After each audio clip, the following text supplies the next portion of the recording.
జొన్నాడ జాతరలో పవన్ కళ్యాణ్ సాంగ్ వేయలేదని మా ఫ్రెండ్స్ ఇలాంటి పని చేస్తారని అస్సలు అనుకోలేదు.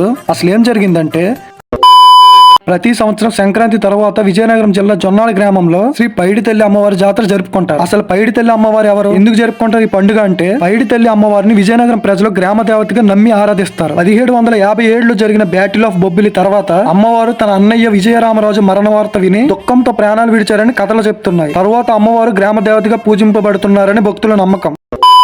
ఈ చిన్నపిల్లలు ఎక్కింది మేము ఎక్క ఆడుకుంటామంటున్నారు మా ఫ్రెండ్స్ అంతా. ఏం సైకోగలరా మీరు? చిన్నపిల్లలది నువ్వెందుకు ఎక్కవరా అంటే, వాళ్ళు ఎవరెప్పుడు నన్ను బేబీ బేబీ అంటుంది అంటే నేను ఇంకా చిన్నోడ్నేగా అంటున్నాడు.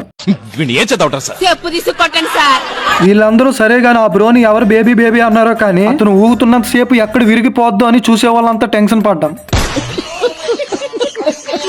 స్టేజ్ మీద అమ్మాయిలు డాన్సులు చూడడానికి వచ్చిన వాళ్ళంతా ఈయన పాడిన ఒక్క పాటతో సగం మంది వెళ్ళిపోయారు.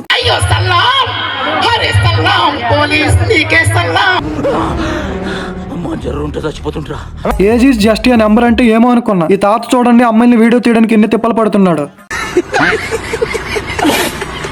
ఇంకో తాత అయితే ఈ చిన్న మొబైల్ తో కూడా వదలట్లేదు. ప్రోగ్రామ్ లో అందరు హీరోల సాంగ్స్ కి డాన్స్ చేశారు కానీ పవన్ కళ్యాణ్ సాంగ్స్ వేయలేదని మా పవన్ గాడు అక్కడున్న ఆయనకి వేరు వేరు నెంబర్లతో ఫోన్ చేసి 30 తిప్పలు పెట్టాడు. అతను ఎన్ని నెంబర్స్ బ్లాక్ చేసినా మళ్ళీ మళ్ళీ వేరే నెంబర్స్ తో ఫోన్ చేస్తున్నారని చివరికి పవన్ కళ్యాణ్ సాంగ్స్ వేశారు. పవన్ కళ్యాణ్ సాంగ్స్ వేశారని చూడండి, ఆ పవన్ గారు చీకట్లో కూడా చిందేస్తున్నాడు.